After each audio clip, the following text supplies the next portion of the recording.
That's good. I know his wife wants the house. I've got a great house.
And there is a Facebook feed.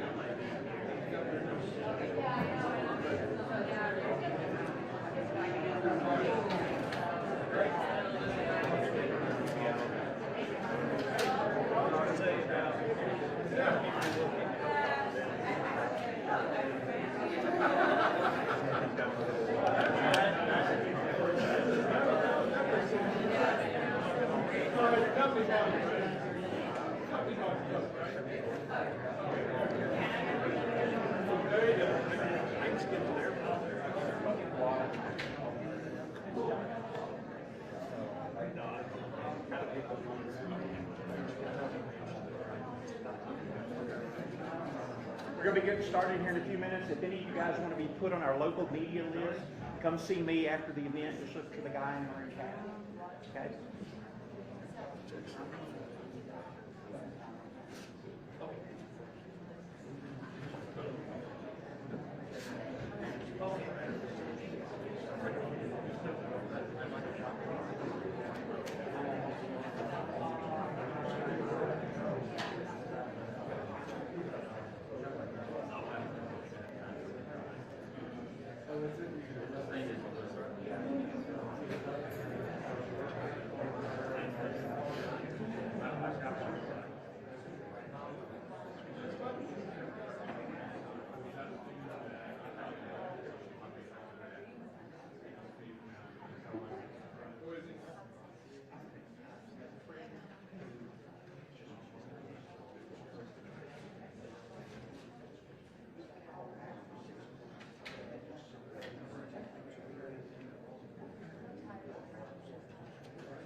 All right, good afternoon, everybody. This is Kentucky's most devastating tornado event in our history. We have lost far too many of our brothers and sisters. The damage is devastating. Entire blocks, more than one block, with nothing standing. To the people of America, there is no lens big enough to show you the extent of the damage here in Graves County or in Kentucky. Nothing that was standing in the direct line of this tornado is still standing. We currently have 18 counties with damage. As of this morning, we had between 36 and 50,000 Kentuckians without power, but I will say that that is improving.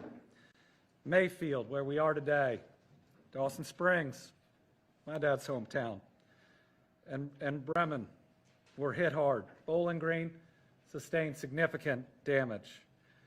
I believe this will ultimately be the longest tornado in certainly U.S. history, from the point where it touched down to when it finally picked back up. Over 220 miles, 200 of them are in my state with our people that have suffered from it. It was joined by at least 3 other tornadoes here in Kentucky. I think we now believe maybe many, many more.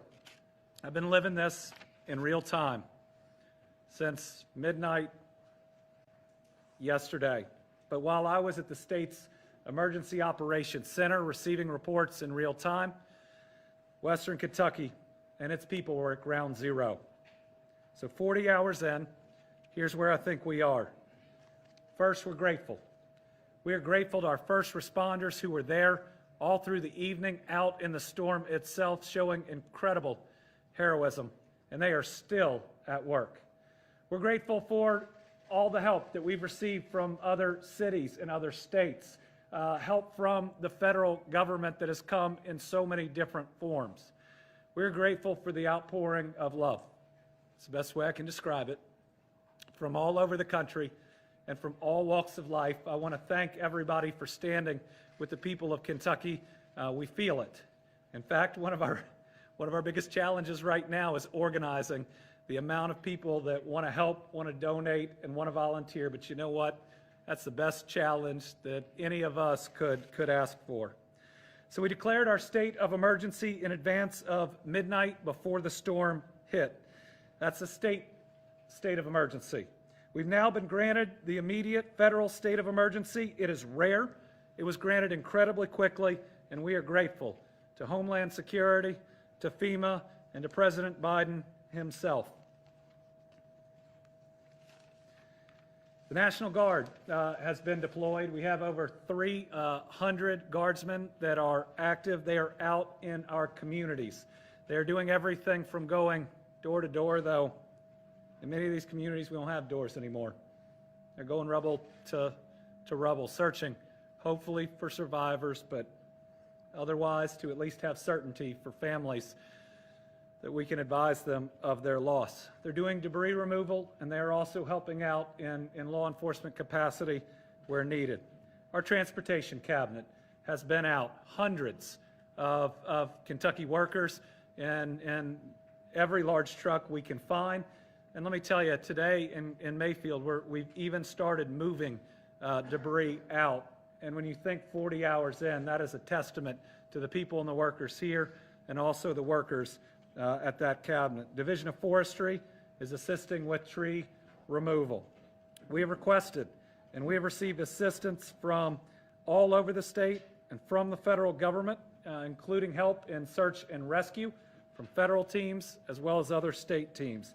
And for supplies, especially drinking water and generators, we're now working on getting enough water for the hospital here to operate on a daily basis until service is restored. We launched the Team Western Kentucky Relief Fund at wkyrelieffund.ky.gov. Here's how the people of America have responded. 18,031 donations, over $2.3 million, every single penny of which is going to come to help our families here. The first set of expenses, grants that we're going to be rolling out are for funeral assistance. The very first thing that we have to do is grieve together, and we're going to do that before we rebuild together. More information will be coming on that. Today, we can also announce that our state parks are open to help families that have lost their homes. We're taking them in. We are trying to guarantee everybody a 2-week stay so they're not worried about tomorrow. They can worry about finding their relatives, making sure their kids have enough to eat. We've opened Kentucky Dam Village, Ken Lake, Lake Barkley, that is in this region, Barren River and Rough River, which can help the people of Bowling Green, and Audubon, which can help the folks in Muhlenberg County. We already have 104 adults and 2 kids at Pennyrile. That's helping the people of Dawson Springs, a town that half of which is leveled. It's open to first responders and volunteers as well. And let me thank all of them, every single one, for what they are doing. They've helped us clear roads and ultimately to have even knocked on doors where they stand to check on people. We want to thank the rest of the country for your attention, for your help, and for your prayers. We've needed them, and we are still hoping as we move forward for some miracles to find more people and to hopefully have a lower death count than what we expect. I wish I understood why we've gotten hit with the pandemic, a historic ice storm, flooding, and now the worst tornado in our history, all in a span of 19 months. What I do know is that in Kentucky we're good people and we care about one another. That's why people were out in this storm helping their neighbors or people they don't know. That's why other counties, you can look on people's shirts, are here and we're here immediately trying to help. It's why we opened 13 shelters but only have 6 open anymore, because we take each other into our homes. We're going to grieve together, we're going to dig out and clean up together, and we will rebuild and move forward together. We're going to get through this. We're going to get through this together, because that is what we do. We are blessed today to have both the Secretary for U.S. Department of Homeland Security and the head administrator for Federal Emergency Management Agency, known as FEMA, with us less than 40 hours after this event began. Federal government has been there every step of the way, even helping us to know what we can ask for and saying yes. I want to thank all of them. That starts with the President, who called me 3 times yesterday alone. I believe we're going to hear from Congressman Comer here in a minute. I've heard from Senator McConnell. We are very pleased with the response. We want you to keep it up, but we want to thank you so much. We're first going to hear from Alejandro Mayorkas, Secretary of the U.S. Department for Homeland Security. Mr. Secretary, we can't thank you enough for being here for our people. Thank you very much, Governor. FEMA Administrator Deanne Criswell and I and our teams visited the Candle factory site, the decimated site, earlier today. We spoke with the leader of the search and rescue team and had the opportunity to thank some of his members. I saw on site a backpack that was left behind and a pair of shoes. And it represents the tragedy that this tornado has wreaked on this area of Kentucky. We learned of a telephone that was recovered, a cell phone that recorded 27 missed messages. We've lost fathers, mothers, brothers, sisters, sons, daughters, and others. But as the governor so poignantly and powerfully stated, we will get through this. We will grieve together, but we will also recover together. And that is why we in the federal government are here today. I want to make it perfectly clear that we are here physically today, but we will be here tomorrow, in the days, weeks, and months ahead until the recovery is complete. I want to express our tremendous thanks and admiration of the governor for his leadership of the people of Kentucky. In a time like this, it is a time to come together, and that is indeed what we have done. Federal, state, and local personnel of all walks in response to the needs of the people. We also visited a fire station and saw first responders who themselves are survivors of the disaster, place their own needs behind, and continue to respond to the needs of others. And I want to pay special thanks to the first responders and to all of those here in this area who are willing to sacrifice themselves for the well-being of others. We met with the mayor of Mayfield and heard her expression of resolve and commitment to the recovery. One of the things we've learned over the years about disasters is the need to lean forward and move personnel and resources very early, and that is indeed what we have done. FEMA has deployed its incident management assistance teams to Kentucky to help lead the federal effort on the ground. Damage assessment teams, search and rescue experts, and additional staff were standing at the ready to support the rescue operation. FEMA is helping deliver food, water, shelter, power, and all necessary aid to local communities. Upon receiving the request yesterday from the governor, President Biden approved an emergency declaration for Kentucky, giving this Commonwealth and its local emergency responders needed resources for this response, including direct federal assistance from DHS, from the Department of Homeland Security, FEMA, and the rest of the federal family. As the President told the country yesterday, whatever is needed here in Kentucky and across any community affected by this tragic event, the federal government will do everything we can, everything in our power to help. Now, let me turn it over to FEMA Administrator Deanne Criswell for further details. Thank you. Thank you, Mr. Secretary, and thank you, Governor. And just to all of the people of Kentucky, my heart goes out to each and every one of you who have experienced the tragic events from these tornadoes. As you heard from the governor, you had an outpouring of support that has come in from other communities, but I want you to know that the nation, your country, is praying with you. They're praying with you today for your speedy recovery and for all the tragedy that you have endured. I'd also like to recognize those first responders, the heroic efforts that they put forth over the last 40 hours since this tornado struck are just incredible. Going out there, not knowing maybe what their families were going through or their homes, and making sure that they're taking care of their communities. Our first responders across this nation are always amazing to me at how they are so available and go out and put themselves in harm's way to make sure that others can be safe. And so, from the bottom of my heart, thank you very much. And then the neighbors. We've also heard incredible stories of neighbors helping neighbors, neighbors rescuing people from rubble.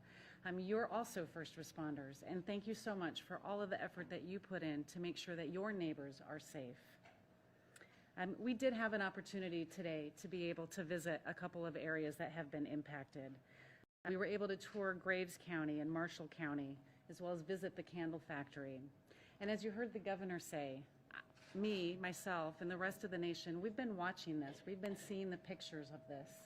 But standing there, standing in these communities, you don't get that feeling from a picture.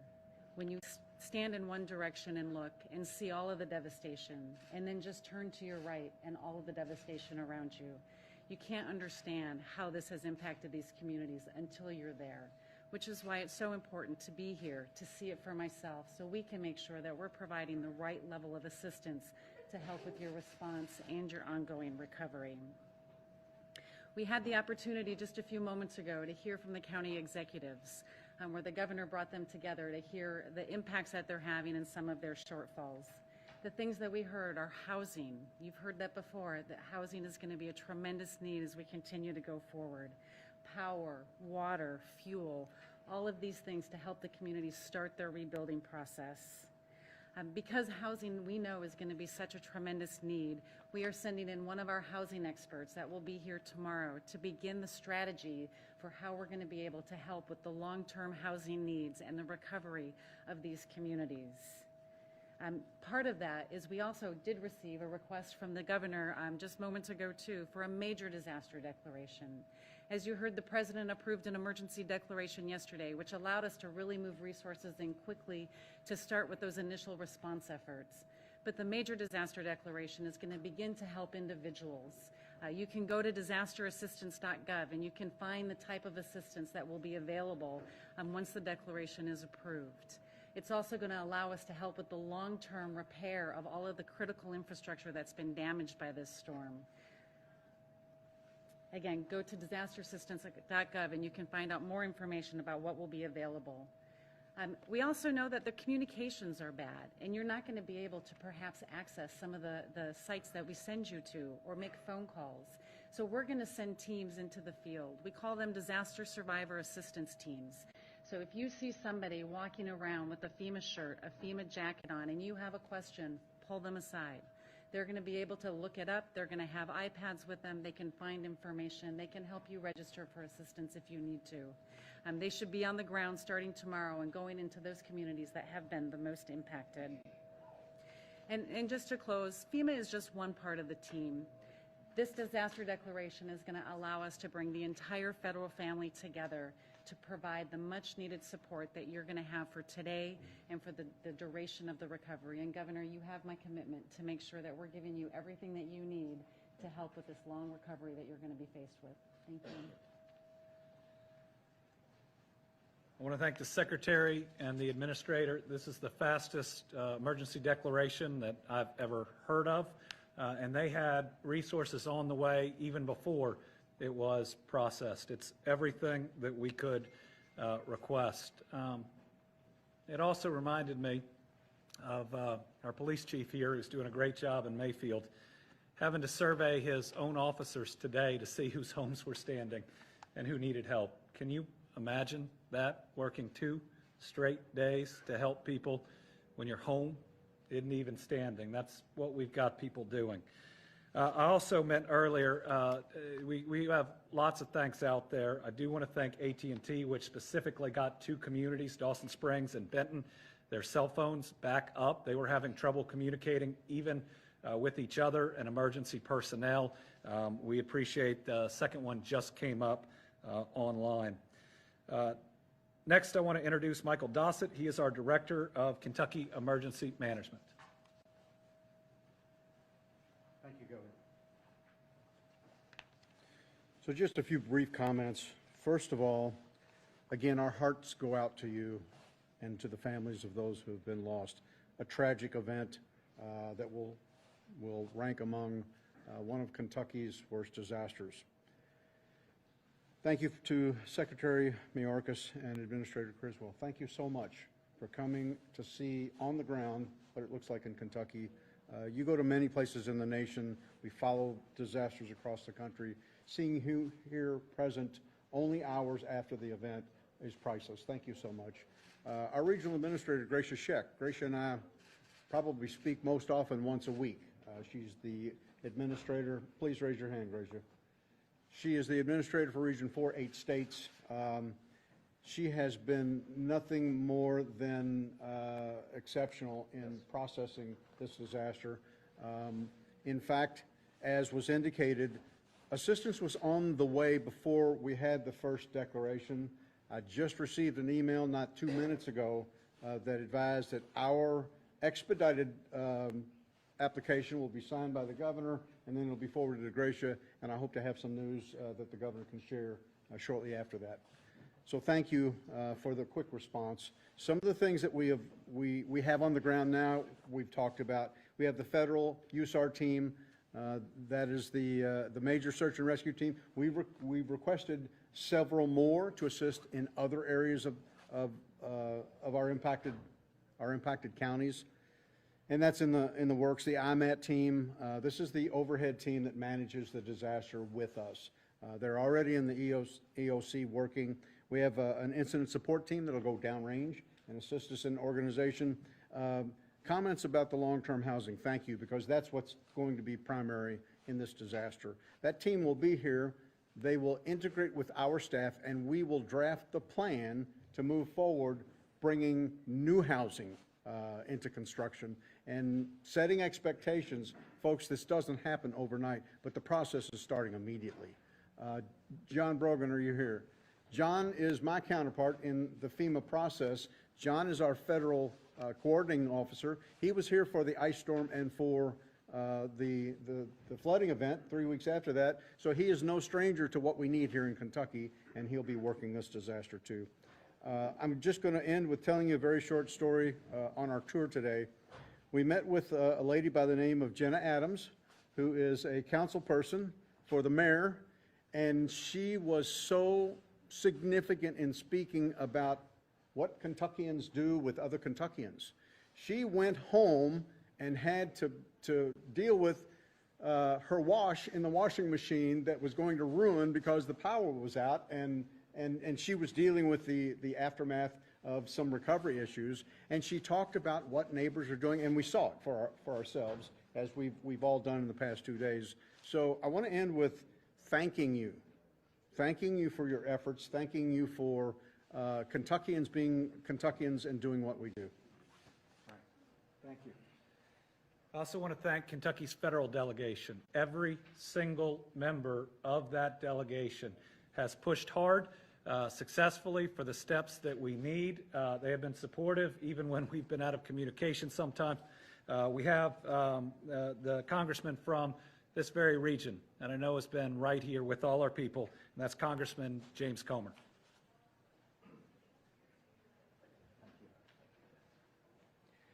Well, I want to thank Governor Beshear for his quick response, with emergency management, with the National Guard, with the state police. I want to thank Secretary Maracas and the FEMA director for coming here immediately. This is going to be an effort that's going to take local, state, and federal cooperation, and we're going to have it. We've pledged that. We had a meeting prior to this press conference with the local elected officials in the counties most adversely affected in West Kentucky. We've already spoken about the immediate needs of power, of water restoration, getting utilities back, communications back. I think everyone's going to be working together. This isn't going to happen overnight. This is going to be a very long process. But in speaking with every local resident in this community and the other communities adversely affected, they all will quickly say, we're going to rebuild, we're going to come back. And that's what you have here in this part of Kentucky, in West Kentucky. People that have a sense of community pride, they want to rebuild, and we're going to be there cooperating on the state, federal, and of course the local level. So thank you. Thank you.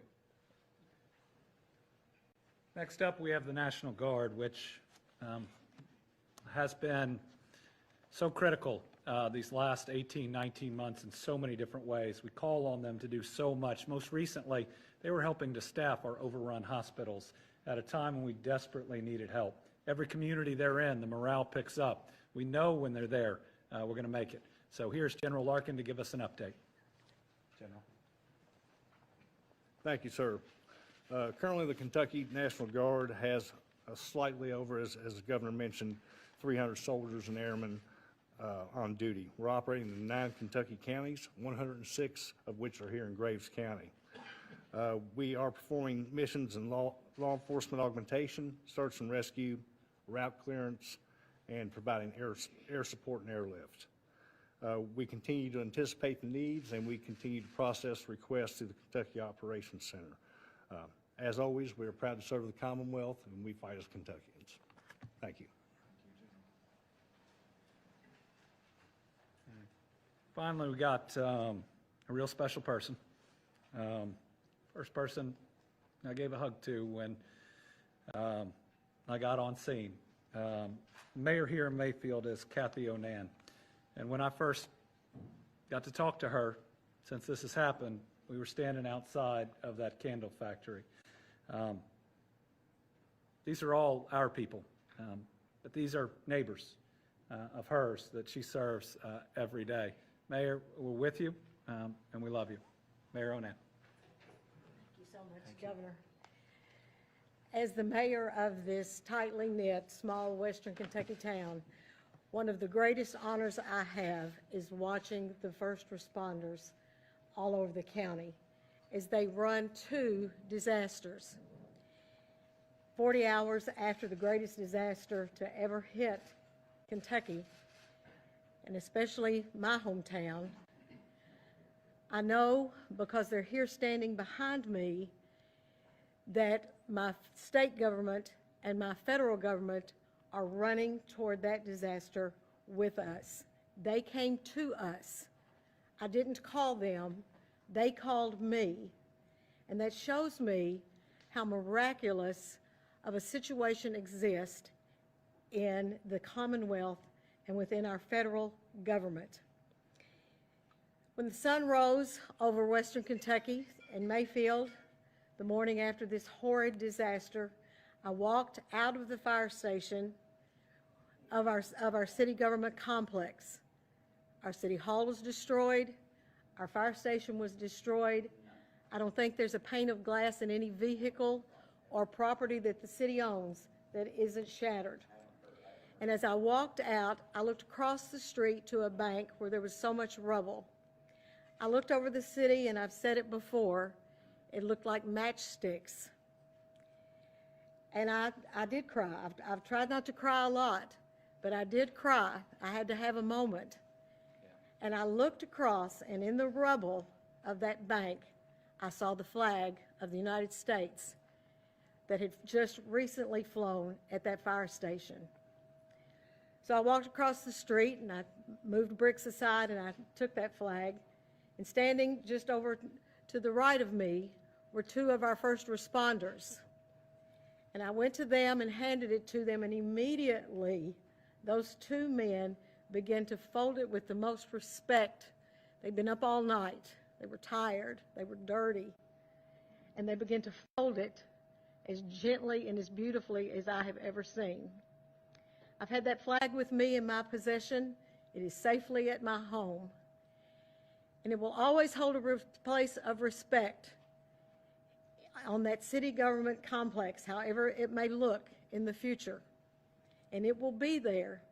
But I know that in the future we will raise another flag which represents everything that's happened here, all the efforts of everyone.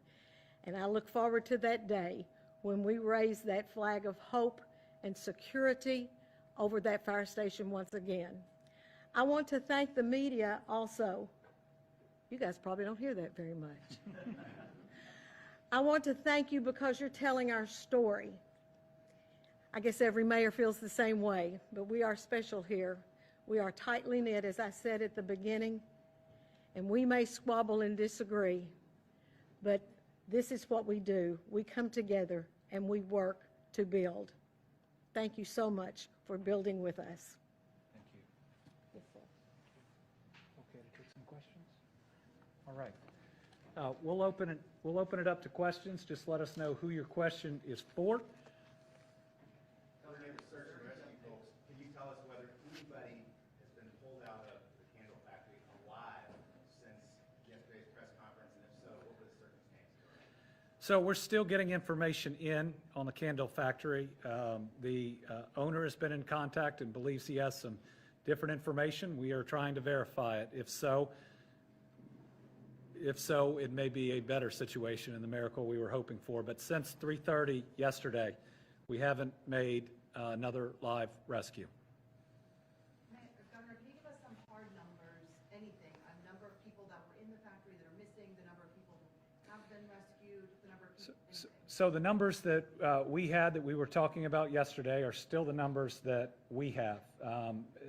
Again, the company right now says it has different information, but until we can verify it, we're still where we were yesterday. Can you tell us what that was? We're running down that information. There were 110 or so people within the facility. Originally, there were 40 rescues, and then they're still trying to make contact with different individuals to determine exactly how bad it is. I am praying that maybe original estimates of those we've lost were wrong. If so, it's going to be pretty wonderful, but it's way too early. Is there an estimate in terms of size of damage, number of homes, businesses in Mayfield or beyond? Well, we're going to have over 1,000 homes that are just gone, and that assessment is going to take some time, but I don't think we'll have seen damage at this scale ever. Yeah. I just talked to some folks who can't get their medicine, their home is a pile of rubble. What should I tell those folks? Where can they go? Where can they get the help they need? Are they here in Graves County? They're here in Graves County. Do we have some of our Graves County responders? Medicine and all, we're sending people. I believe we're setting up at the Grace County Fairgrounds. Yes. FedEx. Right. So we're dropping water at the fairgrounds here. We're having all the packages now delivered there from different groups. Michael? Governor, there's a mobile pharmacy on the way to assist. And there's a mobile pharmacy on the way to assist. One more question. Sure. for you. As you look ahead to rebuilding, I know that's, right now you're just trying to still save lives and assess everything, but will you look to rebuild in a way that makes sure that there are more safety structures in place in the event that more tornadoes could Right. Every time we rebuild, we want to be more resilient. We don't want to see this ever happen again. With that, I think when it's all said and done, when they evaluate the power of this tornado, I think it's pretty hard to build a structure that can ultimately hold up to it. Whether these structures have been brick or wood or steel, some of these even metal buildings, they're gone. When this tornado hit, it didn't take a roof off, which is what we've seen in the past. It exploded the whole house.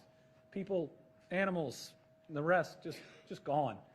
So yes, we need to rebuild and be more resilient. Yes, there were a lot of warnings, but this thing is so powerful that I don't think there's any blame. We are just people together trying to move forward. Governor, what is the latest figure you have for the number of people that were killed in this disaster and the number of people who have been injured? We haven't really talked much about those two. We don't have a firm number on injuries. We know that hospital here, I believe, saw at least 80 people in the first 8 hours. Bowling Green's hospital, significant too. Again, on the death count, we know that we're going to have at least 4 counties that are in double digits. Again, I think the best that we can hope for would be the 50. But I think it's going to be significantly worse than that. Remember, we're still finding bodies. We've got cadaver dogs in towns that they shouldn't have to be in. And I know early you guys talked about this a little bit, but ballpark, how many people might be without homes?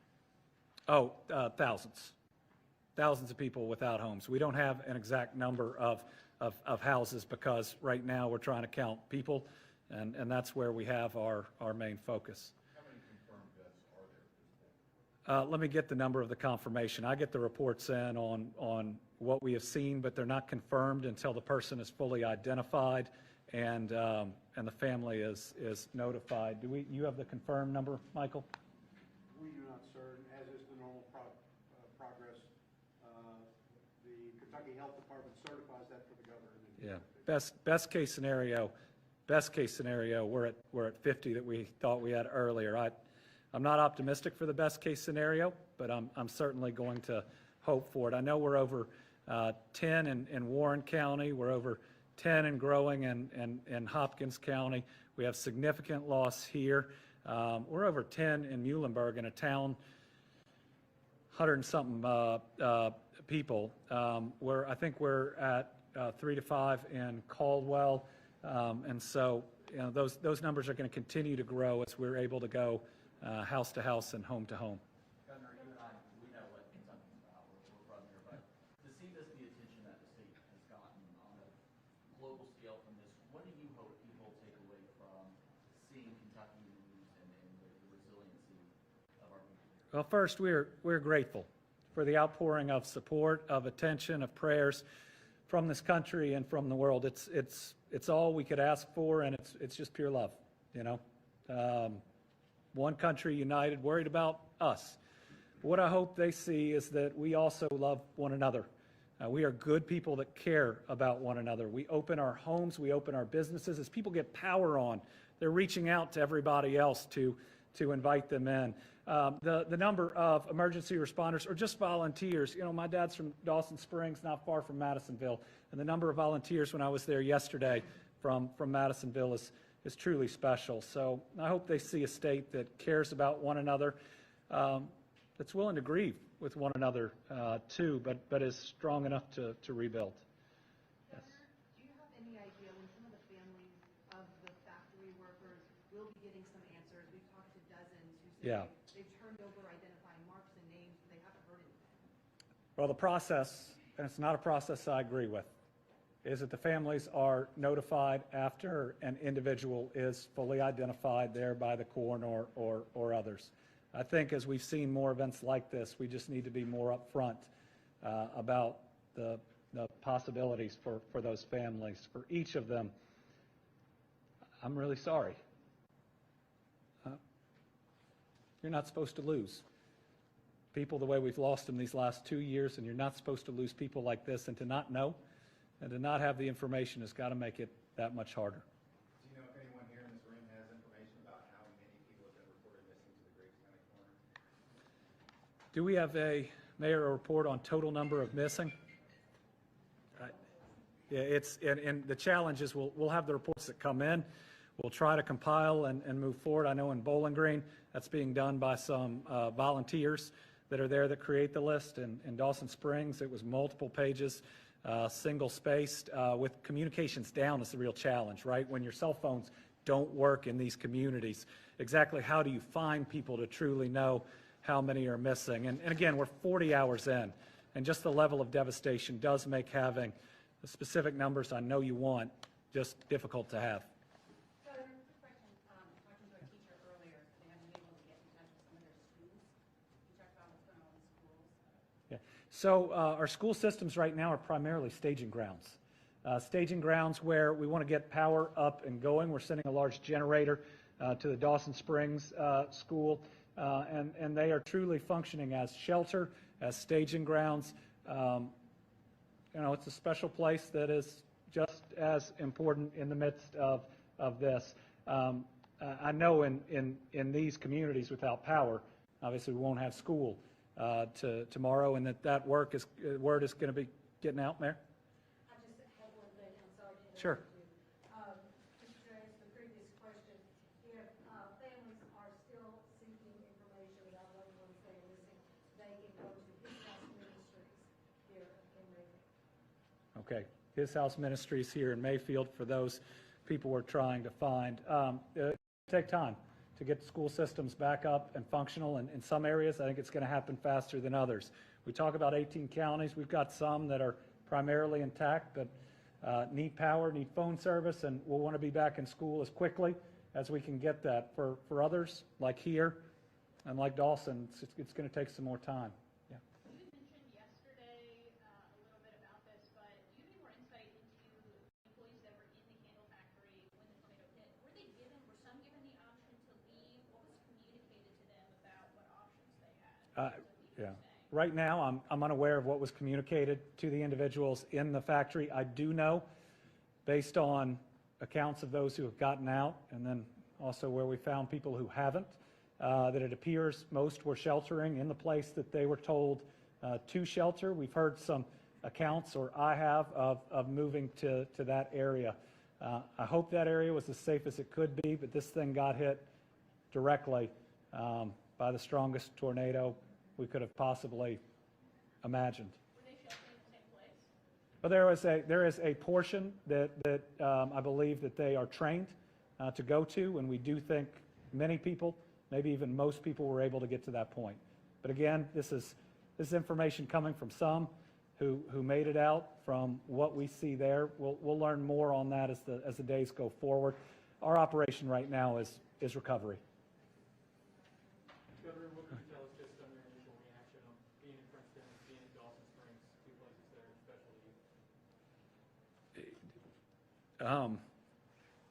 especially? I'm emotional after 2 days. This is a place that, Dawson's a place where I'd go and I'd sit on my grandparents' front porch about 2 weeks a year, one at Christmas and one at the barbecue festival. They'd all sing. They tell me not to sing. And that same porch I went to check on their house. And their house is still there, but 1 block up and left or right is just gone, just flattened. And again, for folks that can only see the image, you stand in the midst of this and everything you see, everything, right, left, forward, backwards, is gone, and you can see for maybe even miles that you previously couldn't. And so it hurts, but I know it doesn't hurt me nearly as much as the people who live here, and they know whose house that is that's not there anymore. So electricity is coming on in some places faster than others. It depends on the damage. I know Marshall County is coming up a little bit faster.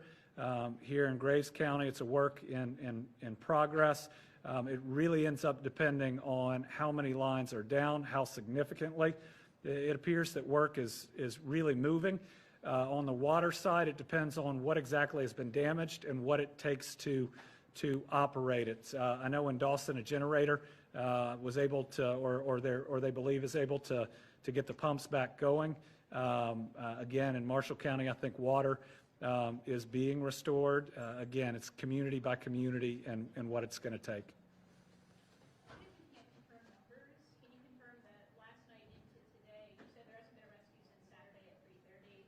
Have more bodies been pulled, recovery bodies? You just cannot say how many last night and today. I think we are still trying to get the most accurate information. We expect there to be a significant death toll. We are checking on new information coming in from the company and hope to have a clearer picture on that. There have been I think multiple bodies, but just the wreckage is extensive as we continue to try to get through it. Anything from the National Weather Service surveys preliminarily in terms of what they're seeing, winds, wind, anything like that that's come to you? We have the National Weather Service here that could answer any question.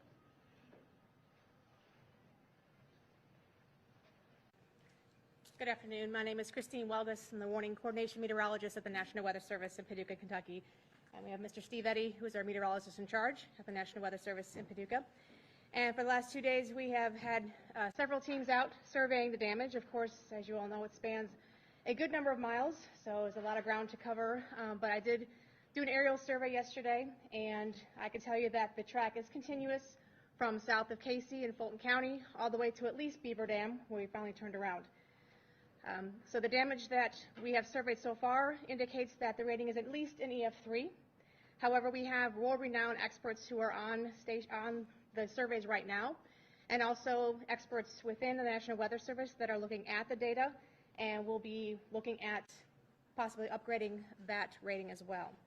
On behalf of the National Weather Service, our hearts go out to each and every person that has been affected by this tornado. It not only affects us here locally at our offices, but across the entire Weather Service, where we've had numerous people come to us and say how deeply sorry they are for everything that's happened here. But as we get more information, we will definitely release that to you. We have lots of surveys to continue to do over the next couple of days and a lot of work to do still. Is that EF3 for Mayfield? Or which part of the county that you? That's the highest rating that we found along the entire track in our area. Our area serves parts, EF3, graded through. Right. And there are locations along the path, Casey, Dawson Springs, Earlington, Bremen, that are definitely harder hit areas. How long is that path, miles?